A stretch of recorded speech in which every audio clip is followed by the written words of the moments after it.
अब हम स्टडी करते हैं इंटीग्रल रूट थ्योरम को, जो बहुत इंपॉर्टेंट थ्योरम है। हम स्टडी करते हैं इसको।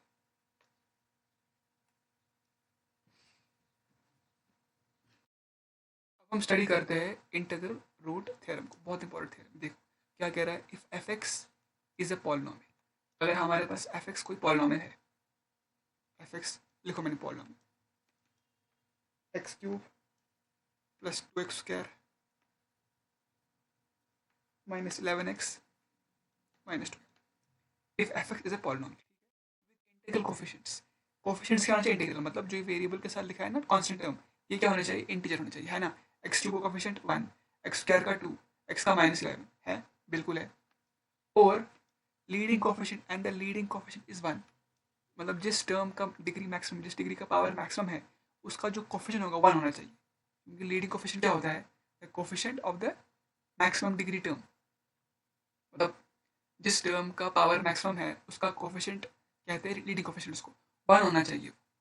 फिर कह रहे हैं any integer root of f x, f x का कोई भी इंटीजर रूट जो होगा ना, जो भी होगा मुझे नहीं मालूम, जो भी होगा वो होगा फैक्टर ऑफ ए कांस्टेंट। मतलब हमारे पास एफ एक्स एक पॉलिनोमियल है जिसके कोफिशिएंट्स इंटीजर है, फिर ये कह रहा है और लीडिंग कोफिशिएंट 1 है, फिर कह रहा है कि एफ एक्स का जो भी रूट होगा, रूट मतलब पढ़ा है हमने ऑलरेडी कि एक्स की जगह, मतलब ऐसा एक्स की जगह में कौन सा वैल्यू डालूँ ताकि मुझे एफ एक्स क्या मिले, 0 मिले। तो ऐसे जितने भी वैल्यूज होंगे जिसको हम रूट कहते हैं, तो कोई भी एफ एक्स का रूट वो होगा फैक्टर कांस्टेंट टर्म का, ठीक है। अगर मुझे एफ एक्स का रूट, मुझे रूट नहीं मालूम, लेकिन कांस्टेंट टर्म को देख के मैं मालूम कर सकता हूँ इसके रूट कौन से हो सकते हैं। देखो इस थ्योरम ने ये नहीं कहा कि जो भी रूट हो, इस थ्योरम ने क्या कहा, जो भी एफ एक्स का रूट होगा ना वो होगा फैक्टर कांस्टेंट टर्म का। लेकिन इसने ऐसा नहीं कहा कि 12 के जितने भी फैक्टर्स है वो होगी रूट इसके, 12 के जितने भी फैक्टर है ना that will be root of f x, इसने वो नहीं कहा। इंटीग्रल रूट थ्योरम क्या कहता है, एफ एक्स तुम्हारे पास कोई पॉलिनोमियल है जिसके कोफिशिएंट्स इंटीजर है और लीडिंग कोफिशिएंट 1 है, एफ एक्स का कोई भी integer root that will be factor of constant term. मतलब देखो 12 के फैक्टर मुझे बोलो, प्लस माइनस 1 बिल्कुल, प्लस माइनस 2 बिल्कुल, प्लस माइनस 3 बिल्कुल, डिवाइड करें ना इसको, प्लस माइनस 4 बिल्कुल, प्लस माइनस 5 नहीं, 5 डिवाइड नहीं करता 12 को, प्लस माइनस 6 हाँ, तो इनमें से ये 12 के फैक्टर्स है, इसमें से रूट जो भी होगा मुझे नहीं पता, वो इसका फैक्टर तो होगा, लेकिन मतलब इसमें जो रूट होगा वो तो 12 का फैक्टर है, लेकिन ये थ्योरम ऐसा नहीं कह रहा कि ये सब इसके रूट हो गए, नहीं, ये 12 के सारे फैक्टर्स हैं, लेकिन ये सारे एफ एक्स के रूट्स हैं, ये नहीं कह रहा ये थ्योरम कह रहा है एफ एक्स का जो भी रूट होगा, इनमें तो एक ही होगा या जो भी होगा इनमें रूट, वो होगा फैक्टर 12 का। ये कह रहा, दिस थ्योरम डज नॉट से कि 12 के जितने फैक्टर्स है वो इसके रूट है, ऐसा नहीं कह रहा। क्योंकि देखो अगर मैंने यहाँ पर एफ वन कैलकुलेट किया ना तो वो 0 के बराबर नहीं आ रहा है, f one is not equal to 0, f two भी 0 नहीं है, लेकिन एफ थ्री देखोगे ना, एफ का रूट है, और बिकॉज 3 इसका रूट है, 3 फैक्टर भी है 12 का, एफ एक्स का रूट 5 नहीं हो सकता, क्यों, क्योंकि 5 12 का फैक्टर नहीं है। एफ एक्स के जो भी रूट होंगे that will be factor of constant. अगर एफ एक्स कोई ऐसा हो सकता है कि कोई एफ एक्स का रूट नहीं है लेकिन 12 का फैक्टर है, बिल्कुल है, 1 एफ एक्स का रूट नहीं है लेकिन 12 का फैक्टर है ना। आई होप तुम्हें ये इंटीग्रल थ्योरम समझ आ गई होगी। आइए नेक्स्ट थ्योरम समझते हैं। अब हम स्टडी करते हैं रैशनल रूट थ्योरम को, जो एक फेयरली सिंपल थ्योरम है। देखो क्या कर रहा है, let b upon c be rational fraction in lowest terms. पहले इसको समझते हैं, हमारे पास b upon c rational number है, फ्रैक्शन है लोएस्ट टर्म्स में। मतलब क्या बी अपॉन सी 4/6 हो सकता है, नहीं, बिकॉज 4/6 लोएस्ट टर्म्स में नहीं है। मतलब लोएस्ट टर्म मतलब कुछ कॉमन नहीं है न्यूमरेटर डिनोमिनेटर में। फॉर एग्जांपल 1/2 ये लोएस्ट टर्म में फ्रैक्शन है, कॉमन है ही नहीं कुछ। 2/3 लोएस्ट टर्म्स में कुछ कॉमन नहीं है, ठीक है, समझा। फिर बोल रहा है if B upon C is a root of polynomial, अगर एफ बी अपॉन सी इसका रूट है with integral coefficients, B upon C इस एफ एक्स का क्या है। फॉर एग्जाम्पल देखो एग्जाम्पल समझते हैं।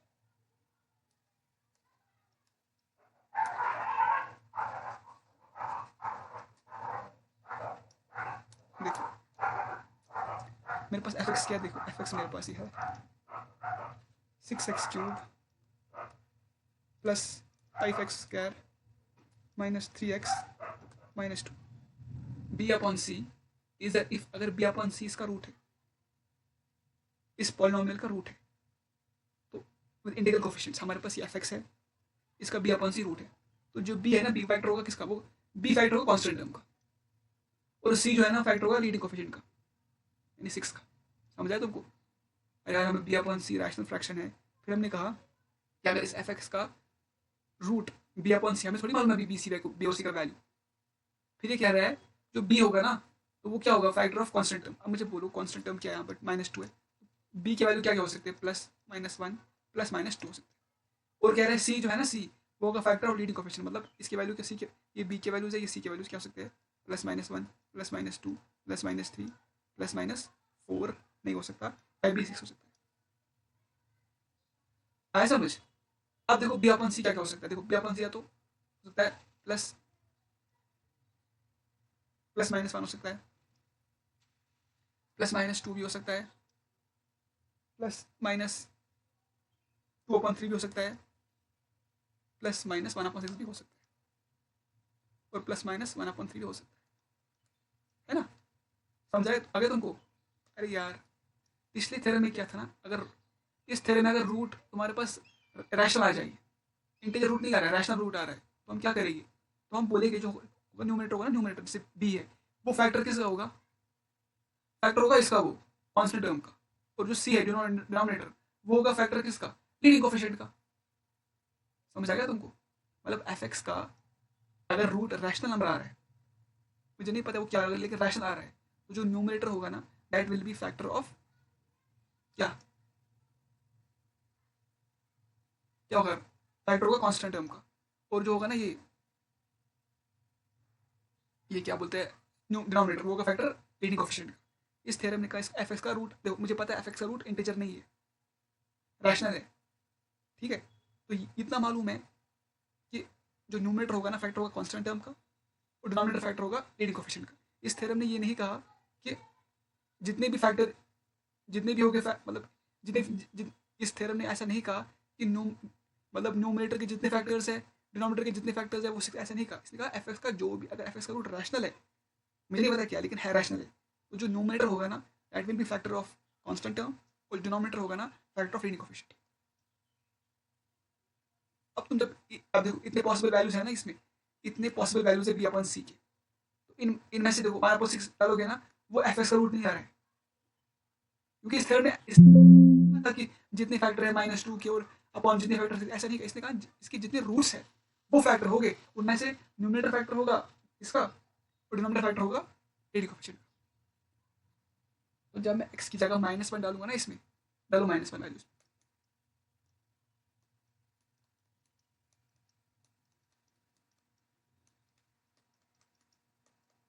कितना आ रहा है, -6,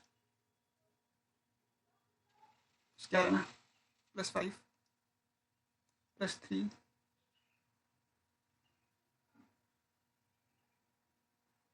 ये -2 है, ये -2 सॉरी,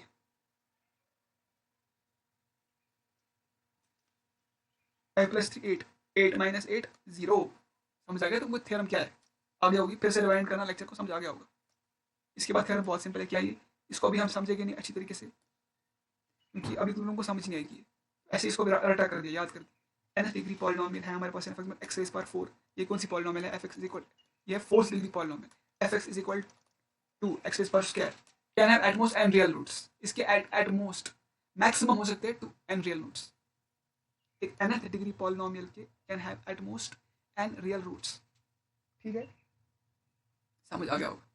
उसके बाद देखो, अगर तुमसे कहा जाए फाइंड जीरो, या कहा जाए root of the polynomial f x polynomial का रूट निकालो, या जीरो निकालो, मतलब क्या होता है, मतलब होता है एफ एक्स को सॉल्व करो एफ एक्स इक्वल 0 पे। मेरे पास एफ एक्स पॉलिनोमियल दी गई है बहुत बड़ी, और कहा जा रहा है इसका रूट निकालो या जीरो निकालो, तो मतलब क्या होता है, इस एफ एक्स को सॉल्व करो f x is equal to 0, क्योंकि रूट का मतलब क्या होता है, एक्स की जगह क्या डालूं ताकि एफ एक्स का वैल्यू 0 आ जाए, वही है ना इक्वेशन में। What should I put, what should I substitute in place of x so that value of the f x is equal to 0।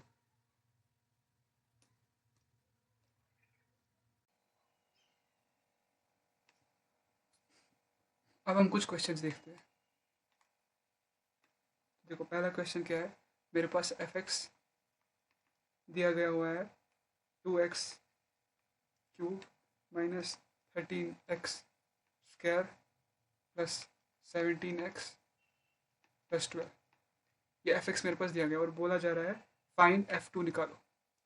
जब हम पढ़ रहे थे ना पहले पॉलिनोमियल, हमने क्या पढ़ा था, f2 का मतलब क्या है, जहाँ जहाँ भी x लिखा है उसको रिप्लेस करो 2 से। f2 क्या होगा, 2 into 2 cube minus 13 into 2 square plus 17 into 2 plus 12।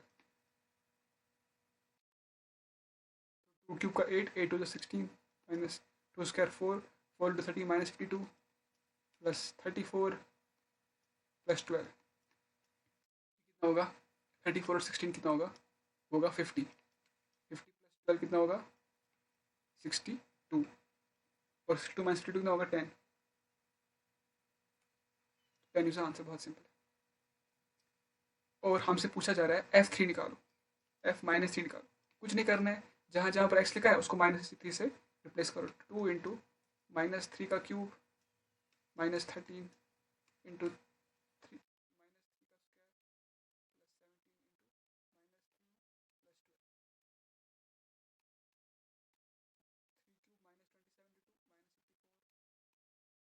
Minus 3 का स्क्वायर कितना होगा 9, 13 इंटू 9 117, ये minus 51 plus 12 it is equal to minus 210 answer. तो बहुत सिंपल था। आइए नेक्स्ट क्वेश्चन देखते हैं। नेक्स्ट क्वेश्चन क्या बोला जा रहा है हमको कि show that x is equal to 1 is the root of the polynomial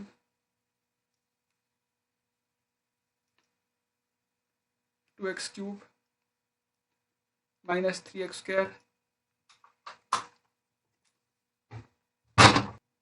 plus 3x plus 7x minus 6। ये मेरे पास क्या है, पॉलिनोमियल।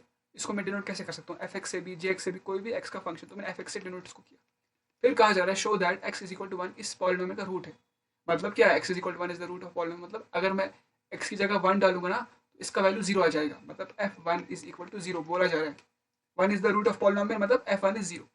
अब f1 कैसे निकालूंगा मैं, 2 1 cube minus 3 1 square plus 7 into 1 minus 6, ये 2 हो जाएगा, माइनस 3 हो जाएगा, plus 7 minus 6 minus 3 minus 9, 7 plus 2 9, 9 minus 9 0। तो yes x is equal to 1 root है पॉलिनोमियल का, f1 इज इक्वल टू 0, ये ट्रू स्टेटमेंट है। नेक्स्ट पार्ट देखते हैं। नेक्स्ट क्वेश्चन क्या, देखो हमसे कहा जा रहा है if x is equal to 4/3 is a root of the polynomial fx is equal to 6x cube minus 11x square plus 6 के का वैल्यू फाइंड आउट करो। बोल रहा है ये x इक्वल 4/3, ये क्या है, ये रूट है इस पॉलिनोमियल का, मतलब x की जगह 4/3 डालने पे इसका वैल्यू 0 आ जाएगा, fx 0 आ जाएगा। तो k का वैल्यू क्या है, मतलब f 4/3 इज इक्वल टू 0 है ना, क्योंकि 4/3 इसका रूट है। डालो 4/3 इसमें वैल्यू, 6 इज इक्वल अपॉन 4/3 का क्यूब माइनस 11 4/3 का square plus k into 4/3 minus 20। 4 cube कितना होगा 64 होगा ना, देखो कितना होगा ये 64 इंटू 27 माइनस 11 इंटू 16/9 प्लस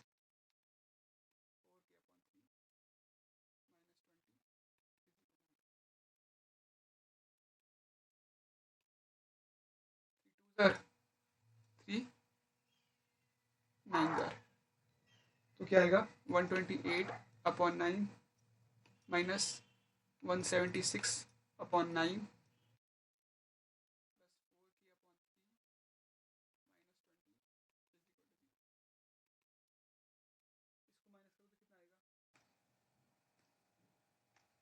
अब क्या करें, यहाँ से एलसीएम 9 आ जाएगा ना, 128 minus 176 minus 48 +4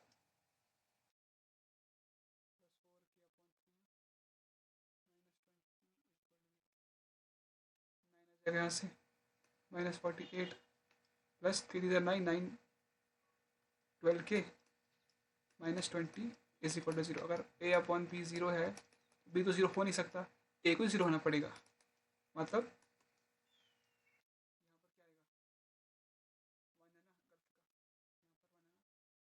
180।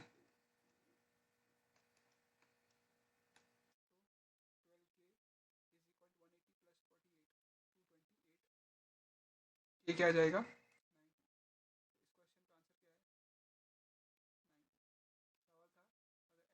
Four upon three इस पॉलिनॉमियल का रूट है तो के का वैल्यू फाइंड आउट करो। हमने फिर देखा अगर 4/3 रूट है मतलब एफ 4/3 जीरो होना चाहिए। 4/3 डालने में इसमें और एक्स का वैल्यू 4/3 डालने पर क्या जीरो आ जाएगा ना, वो लिखा मैंने, वहां से मुझे के का वैल्यू मिल पाया। नेक्स्ट क्वेश्चन देखते हैं। If x is equal to and x is equal to 0 are the roots of the polynomial 2x cube plus minus 5x plus ax plus b। a x is equal to x is equal to 0 इस polynomial के roots है। मुझे a और b का value find out करो। बहुत simple है, मतलब f2 0 है और f0 भी 0 है। f2 कैसे फाइंड आउट करूँगा? x की जगह 2 डालूँ।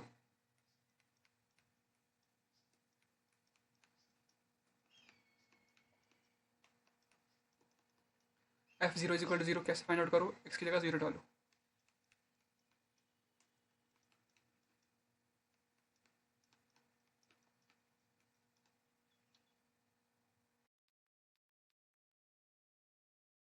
आएगा 2 क्यूब 8 8 2 16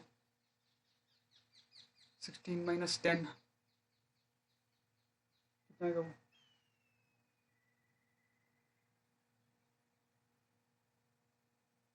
ये एक्स स्क्वायर है, सॉरी 2 स्क्वायर 4 20 माइनस 8 कितना होगा? 12 होगा क्या?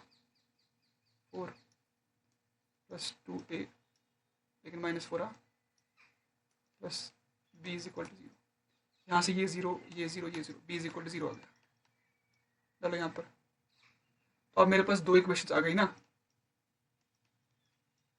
जिसमें से एक equation b is equal to 0 डालो यहाँ पर। b 0 है तो क्या आएगा? 2a -4 प्लस 0 है ना, कुछ करेंगे इज इक्वल टू 0 तो 2a is equal to 4 a is equal to a is equal to 2 के लिए और b इज इक्वल टू 0 के लिए इस इक्वेशन में अगर तुम 2 डालोगे ना वैल्यू 0 आ जाएगा, या 0 डालोगे तो वैल्यू 0 आ जाएगा। चेक कर सकते हो तुम। नेक्स्ट क्वेश्चन देखते हैं। कहा जा रहा है find the integral roots of polynomial x cube -6x square plus 11x। ठीक है, इस पॉलिनॉमियल के रूट्स फाइंड आउट करो। कैसे करें? आप हमने एक थ्योरम पढ़ी थी, फैक्टर थ्योरम। फैक्टर थ्योरम क्या स्टेट करती है? अगर तुम्हारे पास कोई एफ कोई पॉलिनॉमियल है जिसकी कोफिशिएंट्स क्या है? इंटीजर है और लीडिंग कोफिशिएंट क्या है? 1 है, तो उसका कोई सा भी root that will be factor of constant term. अब देखो ये एफ है, बिल्कुल है, इसके कोफिशिएंट्स इंटीजर है, बिल्कुल है, लीडिंग कोफिशिएंट 1 है, तो इसके फैक्टर जो भी होगा ना मुझे नहीं पता, लेकिन वो इस 6 के फैक्टर्स होंगे। तो लिस्ट करते हैं पहले 6 के फैक्टर्स कौन से। फैक्टर एक तो होगा +-1 +-2 +-3 +-6। अब हम ये वैल्यूज डालते जाएंगे इस इक्वेशन में। फिर देख जिस पे वैल्यू 0 आ जाएगा वो इसका रूट होगा।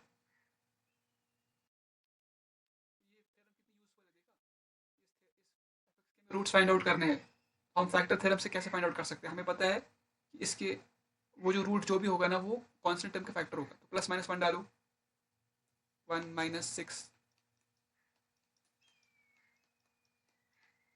-6 -6 -12 +12 0। यस 1 इसका रूट है। टू डालो अब, 8 minus two square 4 plus 22 minus 16 minus 6 sorry 22 और 8 30 30 माइनस 30 0 यस 2 भी रूट है इसका। 3 डालते हैं, -1 रूट नहीं आएगा इसका, -1 नहीं आ रहा है, -2 भी नहीं आएगा, लेकिन 2 आ रहा है, इससे 3 आएगा क्या?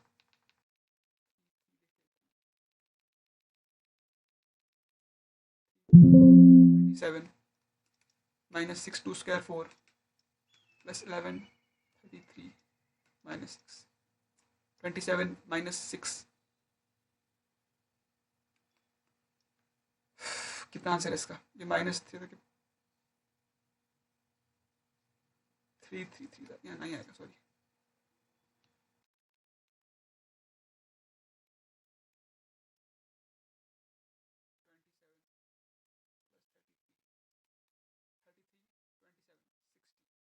और ये -60 0, तो इसके रूट कितने? 1 भी है, 2 भी है और 3 भी है, 6 रूट नहीं होगा इसका। ऐसा समझ, बहुत सवाल इजी था। चलो नेक्स्ट पार्ट देखते हैं। नेक्स्ट में कहा जा रहा है find the rational roots of the polynomial.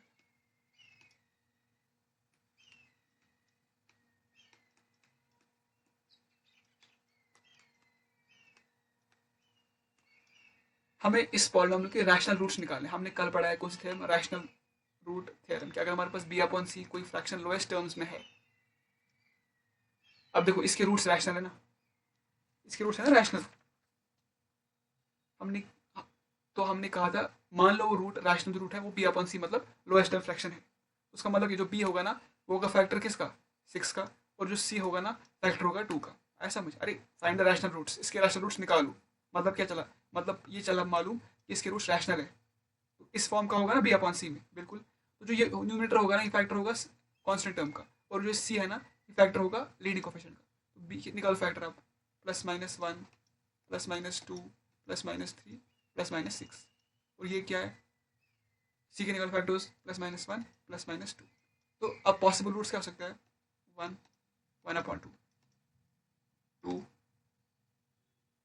या 3 3/2, या बस ये हो सकता है। इसमें से अब रूट कौन सा है इसका इक्वेशन का? और 6 भी है, सॉरी, बोलो। तो f1 चेक करोगे 0 नहीं आ रहा, ये भी 1 पे 0 नहीं आ रहा। 2 डालो,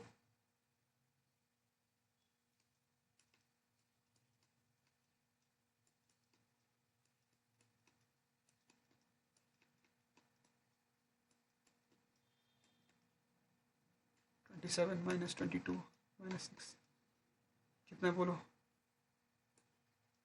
12 है, 28 हो जाएगा, ये 28। तो f2 2 is a root, yes 2 is a root, 2 इसका रूट है। इसी तरह चेक करना सारी पॉसिबिलिटीज। इसके रूट्स कौन से आएंगे? देखो इसके रूट्स आएंगे 2 आ रहा है, -3 आ रहा है और -1/2 आ रहा है। ये सारी पॉसिबिलिटीज हैं। समझे सवाल? ये हमसे कहा जा रहा था इसके रूट्स रैशनल है, हमने कहा b अपॉन सी टाइप होगा, तो b होगा फैक्टर 6 का, c होगा फैक्टर लीडिंग कोफिशिएंट का। तो पॉसिबिलिटीज ये सारी है। ये मतलब ये रूट्स 6 के रूट्स हो सकते हैं पॉसिबल रूट्स, और ये 2 के पॉसिबल रूट्स। तो b अपॉन सी क्या क्या हो सकता है? +-1 +-1/2 +-2 +-3 +-3 प्लस। फिर हमने चेक किया सारी पॉसिबिलिटीज, रूट्स को साइड 2 रूट आया, -3 आया और -1/2 आया। सिंपल।